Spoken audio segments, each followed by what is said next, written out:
আসসালামু আলাইকুম গাইস, কেমন আছো তোমরা? আশা করি সকলে ভালো আছো। তো আজকে হচ্ছে পয়লা বৈশাখ আর আমি আজকে বেচবো লেবুর শরবতের একটি দোকান দেবো আমাদের স্কুল মাঠে। তো আমাদের স্কুল মাঠে হবে একটি অনেক সুন্দর একটি আয়োজন, সেই আয়োজনে আমরা দোকানটা দিব। তো চলো ভিডিওটি শুরু করতেছি, লেটস গো।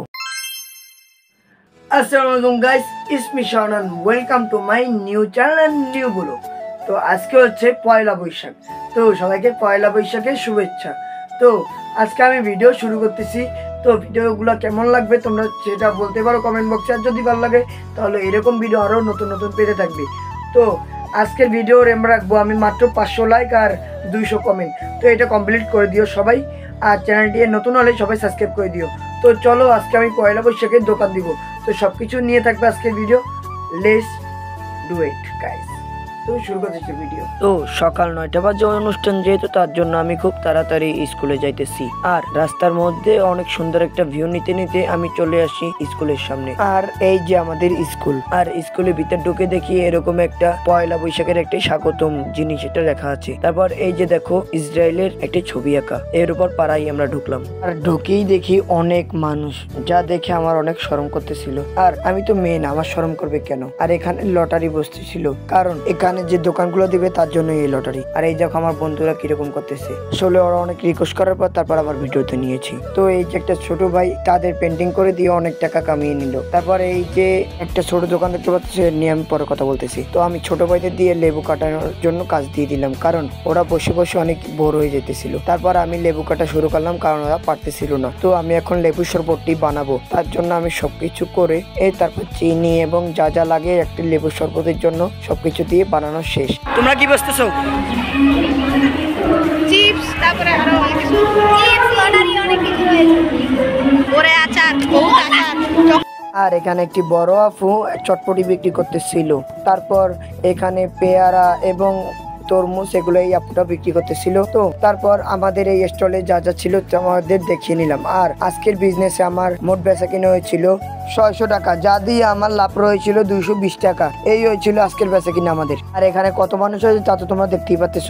আর এখানে কিন্তু পিঠা বিক্রি করতেছিল। তারপর আমাদের একটি বড় ভাই নিজে শরবত বানিয়ে খাইতেছিল, এটা দেখার জন্য আমি প্রস্তুত ছিলাম না। তো একে একে আমি সবগুলোই তোমাদের দেখানোর চেষ্টা করতেছি। তো এখানে তো অনেকেই বিক্রি করতেছিল। এই যে আমাদের ম্যাডামরা সবাই মিলে এই দোকানটা দিয়েছিল, ছোটখাটোর মধ্যে অনেক সুন্দর হয়েছে। তারপর আরো আমাদের বড় ভাইরা বই বিক্রি করতেছিল সুন্দর সুন্দর। তারপর সিঙ্গারা সমোসা এগুলো তো আসি। আর তোমরা কমেন্ট করবা যে কারা কারা জীবনে একবার হলো ছোটখাটো দোকান দিয়েছো। তো তারপর ওই যে একটা গেমের কথা বলছিলাম, এই সেই গেমটি, যে গেমটি খেলা কিন্তু এতটাও সহজ নয়। এই গেমটা কেউই পাইতেছিল না, যার জন্য ভিডিও বন্ধ করে দিয়েছি। আসলে অনেকেই পিঠার দোকান দিয়েছে। আসলে বৈশাখী মেলায় পিঠা অনেক জনপ্রিয়। তো আমাদের শরবতের দোকানেও কিন্তু অনেক ভিড় ছিল। আর আমাদের ম্যাডাম আসছিল আমাদের শরবতটি ট্রাই করতে। তো তারা বলেছিল আমাদের শরবতটা অনেক ভালো লেগেছে। তারপর ছোট ভাইরা পিঠা বিক্রি করতেছিল। আর অনেক বড় বড় ভাইয়েরা যারা পরিদর্শন করতে আসছিল আমাদের শরবতও পরিদর্শন করেছিল।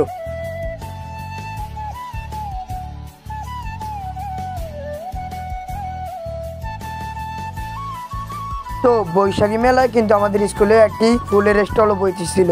আর এখানে কিন্তু বেশিরভাগ যারা কাপল তারাই কিন্তু ফুল টুল কিনতেছিল। আর যারা প্রপোজ করবে তারা তো আছেই। তারপর অনেক খিদা লাগার কারণে আমি 30 টাকা দিয়ে একটি প্লেটার কিনি, যেখানে আমি পেয়েছিলাম একটি আলুর দম এবং 2টি লুচি। আর এটা বলতে পারো এক কথায় অসাধারণ হয়েছিল। ফার্স্ট টাইম ট্রাই করেই আমি অনেক জিতে গিয়েছি। তো এটা হচ্ছে আমার সাবস্ক্রাইবারের দোকান, আর এখান থেকে আমি একটি মিষ্টি কিনেছিলাম। আর গাইস তোমরা বলতেই পারো যে এই ব্লগটা না দিয়ে আমি ঈদ ব্লগ দিতে পারতাম, কিন্তু ঈদ ব্লগটা গাইস আমি রিমুভ খেয়ে গেছি, যার কারণে ভিডিওটা দেখতে পাও নাই। তো আমাকে ক্ষমা করে দিও তোমাদের কাছ থেকে। তো আমার বন্ধু রায়হান এখন পেন্টিং করতেছে, কারণ পেন্টিং করে সে 500 রুপি টাকা কামিয়েছিল। আর বন্ধু রায়হানের জন্য আমার মন থেকে অনেক ভালোবাসা রইল। তো লাস্ট টাইম এই আম্মাকা কিনলাম, এই আম্মাকাটা ভালো হয়েছিল, যা আমার কাছে অনেক ভালো লেগেছে। তো আমার বন্ধু আইফোন 5s নিয়ে অনেক ভাব দেখাইতেছিল। তো কিন্তু ওর মোবাইলটা কিন্তু তেমন একটা ভালো ছিল না, ব্যাক ক্যামেরা নষ্ট ছিল। তো বাইরে দেখো কত মানুষ। আর আমি এখন বাসায় চলে যাব, কারণ এখানের অনুষ্ঠান শেষ। তো এরপর আর আমি কোনো ভিডিও করব না। তো এখন আমি বাসায় চলে যেতেছি, দেখা হবে রাতের বেলা। তো রাতের পর্যন্ত অপেক্ষা করো। তো আমি রাতের বেলা চলে এসেছিলাম জুয়েলারির দোকানে। আর জুয়েলারির দোকানে যে ভিড় ছিল তা তো বলার মতো না। আর আমি এসেছিলাম আমার আব্বু আম্মুর সাথে। আর জুয়েলারির দোকান কিন্তু অনেক সুন্দরভাবেই সাজিয়েছিল। তো তারপর আমি আমার ক্যামেরা নিয়ে পোজ দিতেছিলাম। আমার কোনো ব্যক্তিগত ক্যামেরা নেই, আমার মোবাইল দিয়ে আমি সব ভিডিওগুলো করে থাকি। আর এটা কেমন লাগে তোমরা কমেন্ট বক্সে বলতে পারো। আর এটা অন্যরকম একটা সিন নিতে যাইয়া এটা তেমন একটা ভালো হয়নি। তো আমি একটা সিনেমাটিক শট নিতে চেয়েছিলাম। তো দেখো কতগুলো জুয়েলারি, তো এগুলো যদি আমি নিয়ে ফেলি আর বিক্রি করে ফেলি তাহলে আমি অনেক বড় লোক হয়ে যাব। তো তোমরা কি বলো, আমি কি এটা নিয়ে বিক্রি করে ফেলবো? তো তোমরা যদি বলো বিক্রি করবো তাহলে চুরি করে এখনই বিক্রি করবো, আর আমি এখন বড় লোক হয়ে যাব। তো তারপরে একটু রাতের বেলা নাস্তা দিয়েছিল, আর এগুলো খেয়ে আমরা রাতের বেলা ঘুমিয়ে পড়ি। তো আজকে ভিডিও ছিল এই পর্যন্ত। কেমন লাগলো তোমরা কমেন্ট বক্সে জানাতে পারো, আর ভালো লাগলে লাইক কমেন্ট শেয়ার এবং সাবস্ক্রাইব করে যেতে পারো। আসসালামু আলাইকুম।